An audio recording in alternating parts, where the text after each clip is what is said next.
The question 40 says take the, well, it says solve the following equation or take the fifth root of the given complex number. Yeah.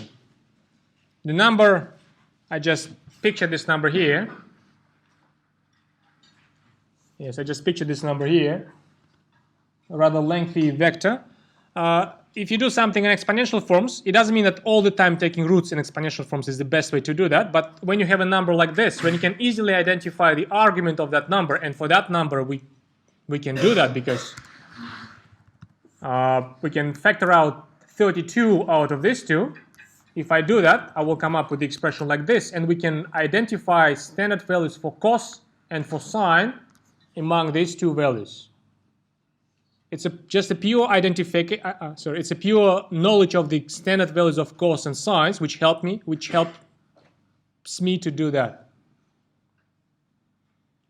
So I can now say straight away that the right-hand side here is nothing else but the exponential form of this type, because negative pi on 3, that's the angle which delivers cos 1/2 and sine negative root 3 on 2.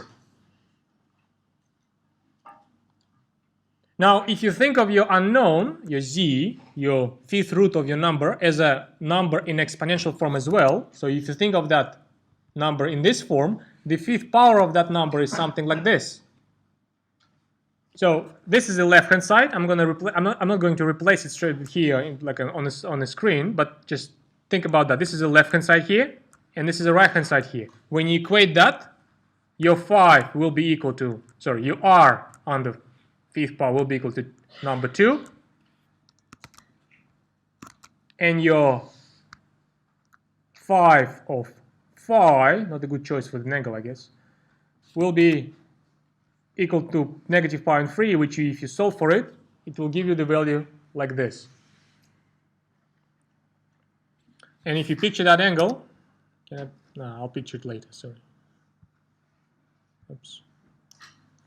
Now, in this argument I just presented, there is lots of freedom, because remember when I come up with this angle, I said this is the angle from the top of my head, this is the angle which delivers cos like this and a sine like this. Well, you can now counter-argue at this moment that there are other angles which deliver the same cos and the same sine.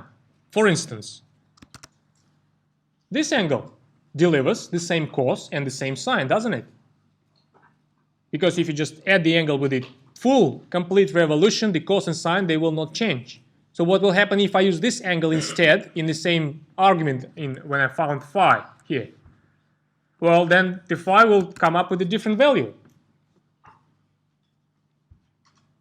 And this time it's a different value. The difference between these two, it is no longer a multiple of 2 pi. Now, if you continue the same sort of argument, because there's another angle which delivers the same cos and the same sine. Here it is. Here's another angle which delivers the same cos and the same sine. If you divide that angle by 5, it will be another answer for the argument. How many of those tricks we can repeat? How many of those tricks we can do with the result of a new phi in here? Well, it turns out altogether we can do at most 5 tricks like this. Meaning that I can come up with it's a first one, it's a second one, it's a third one. I can come up with the fourth angle, which delivers the same cos and the same sine, and that will give me the fourth result. I can come up with the fifth angle, which delivers the same cos and the same sine, and that will be new result like this. But if I try to go after the sixth one, I can do that as well. Nothing can stop me from doing that. But if I do that, this angle phi I will come up with, it will be one of these two.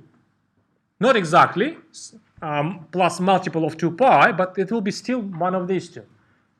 So this is a principal fact which all of you have to remember. When you take the root of a complex number, you can do this sort of tricks, but you cannot do more than the root you're taking. So if you take the root degree 5, you will have 5 possibilities for the answer. If you take a root of degree 10, you will have 10 possibilities for the answer.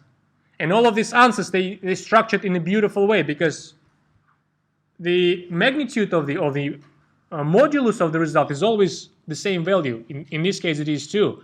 Whereas the argument, it's something you increment by the same stepping.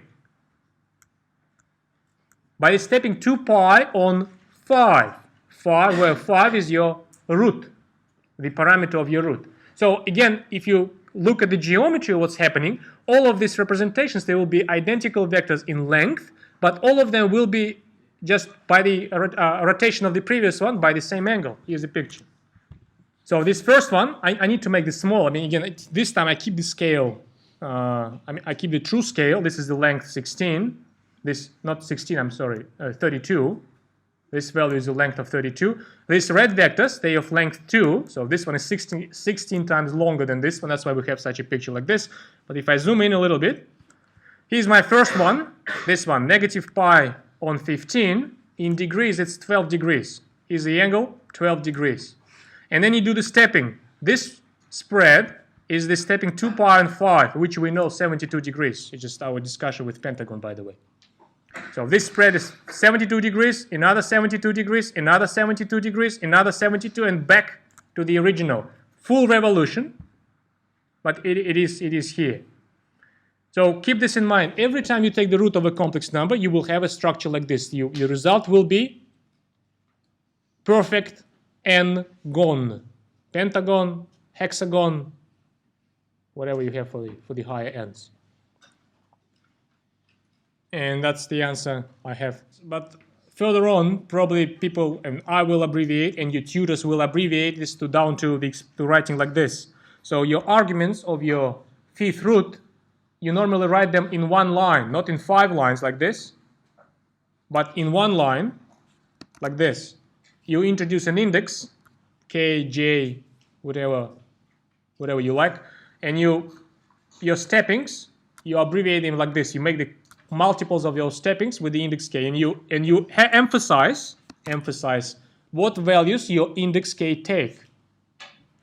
In this case, it take the values 0, 1, 2, 3, and 4.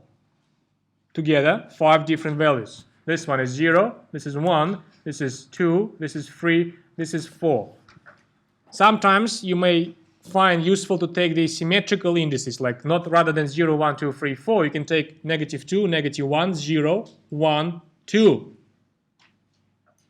That will do as well. As long as they're consecutive, and as long as you have 5 of them, there's no difference from the complex numbers point of view. If you write the roots themselves, that's the result for all of these numbers. I mean, I don't have these numbers, but that's the roots of this solutions to this equation, in fact. Again, 5 of them, all of them listed here, 5 of them like this. I'm not going to embark on the quest of writing this in algebraic form, because it's a longer task. I hope I proved you this point with my previous example. But in principle, this can be done. In fact, in this case, it's not even worth doing, because the angles like this, you don't have a nice, beautiful values, sharp values for those angles. So you don't even have to do that. I mean, you may feel the temptation to type these values into your calculator and replace them with the approximate numbers. And normally, we don't like that. So if you cannot produce a sharp exact value for the cos or sine, you don't do that. You just keep the sign of whatever you have.